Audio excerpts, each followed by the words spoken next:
Good afternoon, everyone. In a little bit of cloudy Santa Fe, we're finally getting a little bit of autumnish weather here.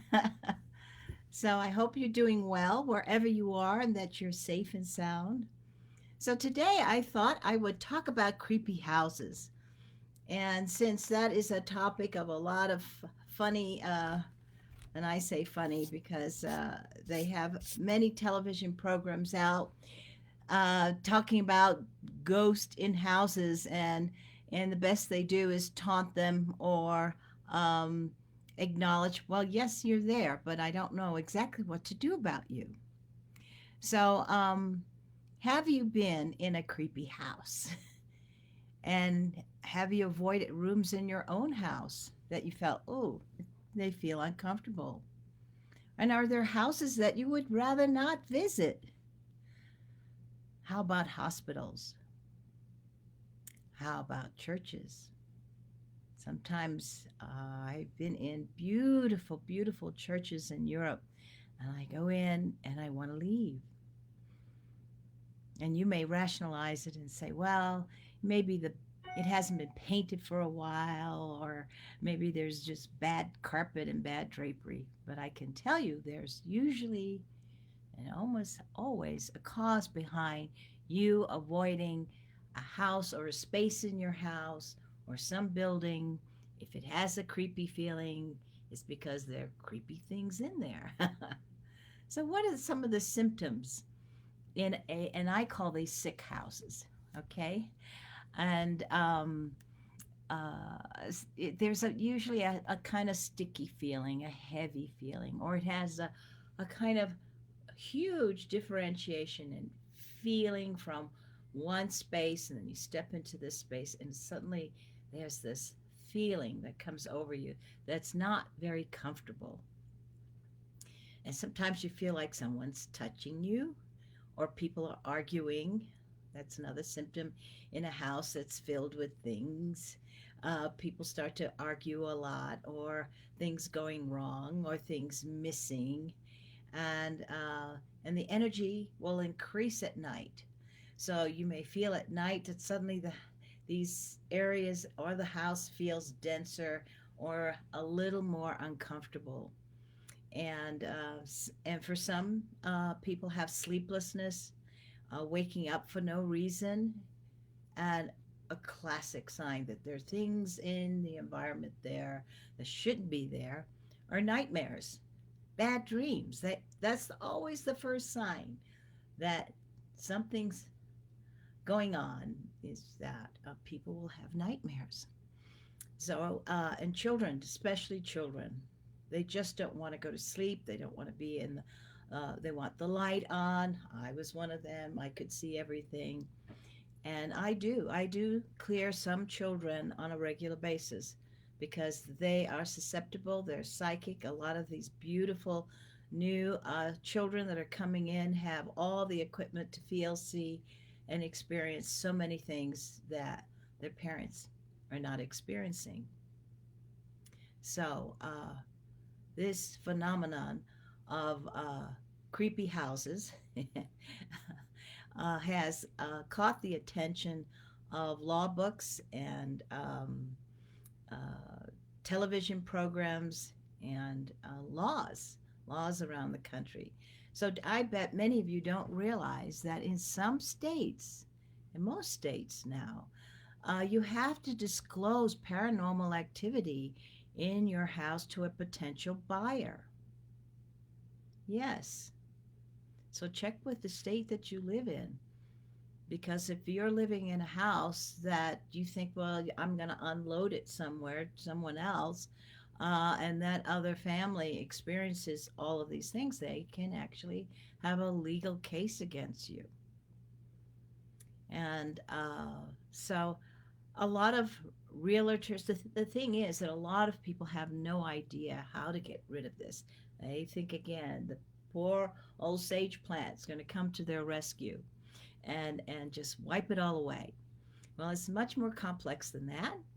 And but I have to say, most realtors, property managers, haven't a clue what to do with these issues. and wonder why their properties are not selling. Interior designers, architects, also builders, contractors. Very often, these individuals are in the business of buildings and real estate. Uh, don't know how to get rid of these things. They know they feel uncomfortable, or they may have some complaints, but they don't know who to call.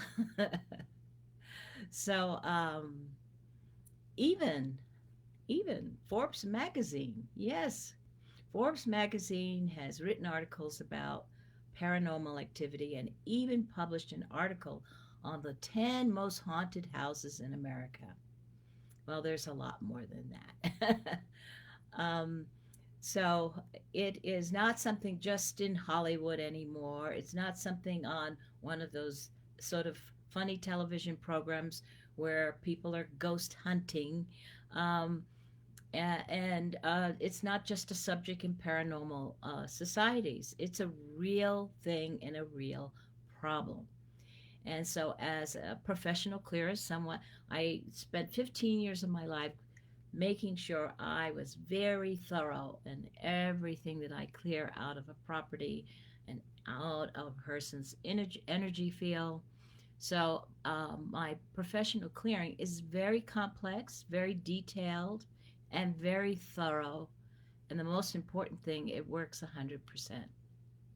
So, how do houses end up with these energies, or buildings, or land? Well, you could be living near a graveyard, and it's well known in Chinese feng shui. You don't ever live near a graveyard, and I can tell you, for after doing this for 15 years, people who live near graveyards tend to have visitors all the time.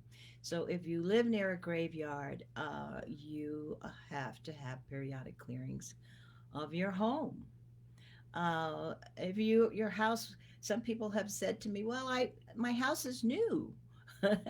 Well, the land that it's on is not, and you could have built a house on old battlefields or graveyard burial sites that are no longer visible.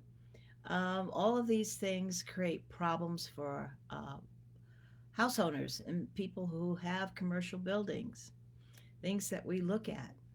Sometimes buildings have architects who don't have knowledge of feng shui may create certain conditions where these energies like to hide. Long corridors are really, really bad. So we have ways to deal with all of that as professional clearers, and some of the things that you can do for yourself at home. If you have rooms in your house that you don't visit, that you don't go to, and I do mean basements and so on, every once in a while open the door and visit, spend some time in that room. Otherwise, something else will.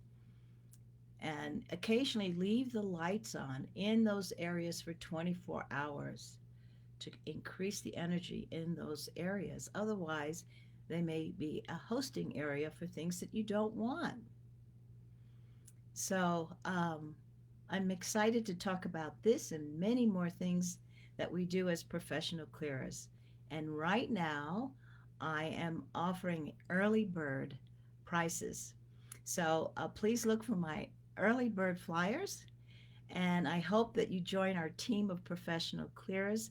And I call them modern day Jedi's because they really are. This is not just hocus pocus in Hollywood. These are real things, and they're out there making this world a lighter place. So I always, in these Facebook Lives, like to thank them for all the good work that they're doing, and I hope you uh, will be one of those who are out there fighting uh, and keeping our good world clear of things that shouldn't be there. So thank you for listening to me today. It's been a pleasure, and I'll see you on Thursday to talk about another area of professional clearing. So thank you.